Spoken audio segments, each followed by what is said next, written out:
نبی کریم صلی اللہ علیہ وسلم تمام جہانوں کے لیے رحمت بن کر آئے ہیں، اور دنیا کا کوئی بھی انصاف پسند شخص اس حقیقت کا انکار نہیں کر سکتا کہ اللہ تعالیٰ کی توفیق سے آپ صلی اللہ علیہ وسلم نے امن کا انقلاب برپا کیا اور ایک دوسرے کا گربان نوچنے والی قوموں کو باہمی الفت و محبت کا پیکر بنا دیا۔ حضور سرور عالم صلی اللہ علیہ وسلم اللہ تعالیٰ کے آخری نبی ہیں، اور آپ صلی اللہ علیہ وسلم کا دین قیامت تک باقی رہے گا۔ رب تعالیٰ نے اس دین کو اتنا جامع اور مکمل بنایا ہے کہ قیامت تک ہر دور کے انسان کی ضروریات کو پورا کرتا رہے گا۔ اور آپ صلی اللہ علیہ وسلم کا دین جہاں انسان کو عقائد و عبادات سکھاتا ہے، تو وہیں اپنی ذات کو سنوارنے سے لے کر معاشرت، عدلیہ اور ریاست کی داخلی اور خارجی پالیسیوں کا بھی مکمل نظام فراہم کرتا ہے۔ یہ دین رب کے سامنے جھکنے کا سلیقہ بھی سکھاتا ہے، اور جہاں گیری ہو جہاں بانی کے راز سے بھی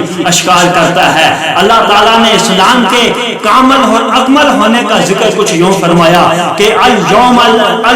اکملت لکم دینکم واتممت علیکم نعمتی ورضیت لکم الاسلام دینا، کہ بے شک آج میں نے تمہارے لیے تمہارے دین کو مکمل کر دیا اور تمہارے پر اپنی رحمت مکمل کر دی اور تمہارے لیے اسلام کو دین پسند کیا۔ یہ حقیقت ہے کہ اس وقت دنیا کو جتنے بھی درپیش مشکلات ہیں، اس کا حل صرف اور صرف اسلام یعنی نبی کریم صلی اللہ علیہ وسلم کا عطا کردہ نظام ہے، یعنی نظام مصطفیٰ ہے، اور اسلام ہی واحد دین ہے کہ جو انسانیت کی فلاح و بہبود اور امن و امان کا ضامن ہے۔ اس لیے تو سامراجی قوتیں اپنا